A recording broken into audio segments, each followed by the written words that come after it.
Hi, my name is Luke Elzinga, and I am the Communications and Advocacy Manager at the DMARC Food Pantry Network. And today I will be making a no-knead bread dough recipe from the new artisan bread in 5 minutes a day. And I'll be showing you a couple of ways to use that bread dough too. So let's go ahead and get started.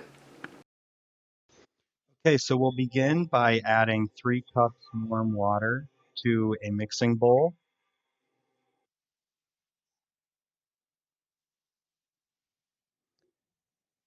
To that, we will add 1 to 1.5 tablespoons of salt.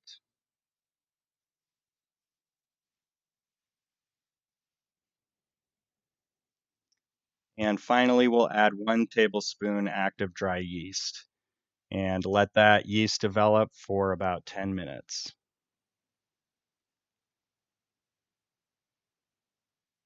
All right, so now to that, we are going to add a 1/2 cup whole wheat flour, a 1/2 cup rye flour, and 5.5 cups all-purpose flour. Now, you can also make this without the whole wheat and rye flours by just adding 6.5 cups of all-purpose flour. We're going to add our paddle attachment and turn that on low. And this is a no-knead recipe, so we don't need to knead the dough. We're just going to get it incorporated until it looks something like this. If you need to add more water or flour at this point, that's fine. So we're going to get our spatula. Also, if you don't have a stand mixer, you can simply do this in a mixing bowl with a spatula. So this dough is looking good. Um, Next, we're going to transfer this to a container to let the dough rise. So you're going to give this about 2 hours to rise in a nice spot away from a lot of air flow. You do want to add a lid to this too, just to protect that from the air, which I forgot to do, but I will add here in a second. There we go. This is actually the whole reason why I wanted to make this video, is just to watch the dough rise. So that's fun. Again, we're going to give it about 2 hours. And once those 2 hours are up, you're going to just gently flour the surface. I'm using rye flour here. I like the little bit coarser texture. And then again, don't cover that all the way. Throw that in the fridge. Then this dough has chilled about 1.5 hours in the fridge. I would recommend longer than that. It's a bit easier to work with, as I'm sure you'll see.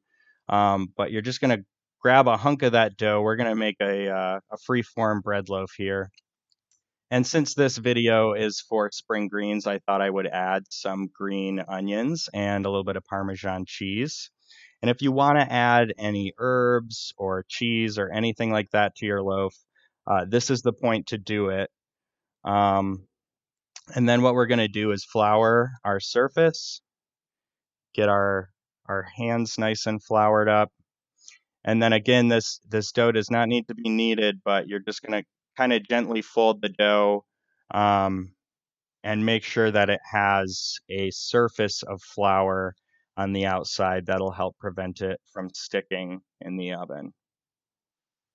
So we've got our loaf ready to go here. I'm going to cover this and set aside for about 1.5 hours to rise again. If it's been in the fridge longer, it might need a little longer than that.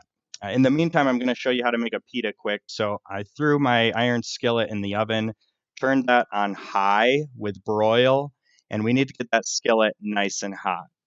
But we're just going to grab a little hunk of dough here.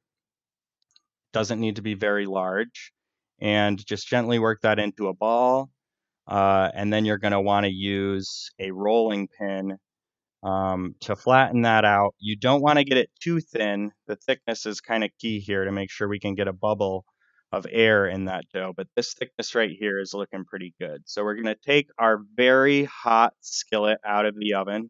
Again, you want to get that really hot. That's going to be key for getting that air bubble.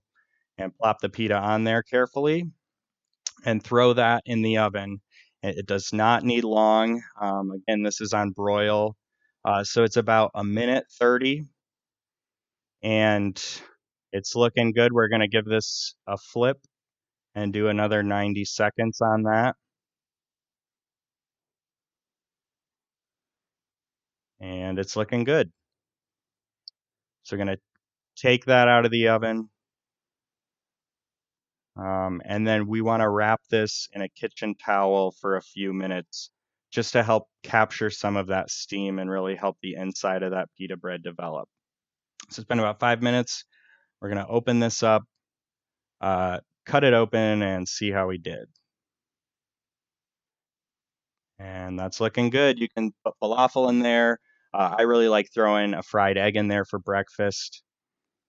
All right, so going back to the freeform loaf, once you're ready to get this going, about a half an hour before you throw it in the oven, you're going to want to get your Dutch oven in there to warm up on 450, again for about half an hour. If you don't have a Dutch oven, you can use a pizza stone.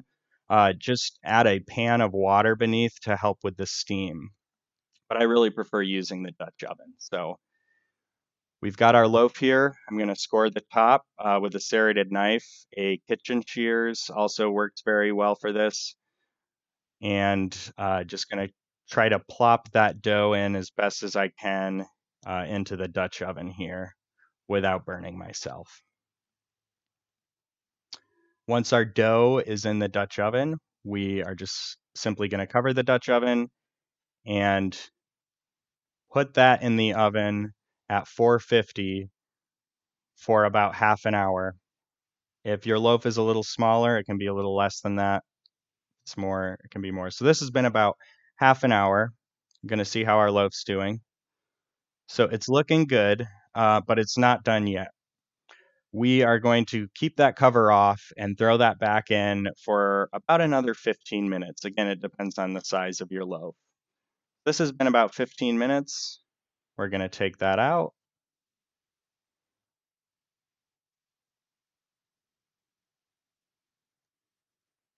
And put it on the drying rack.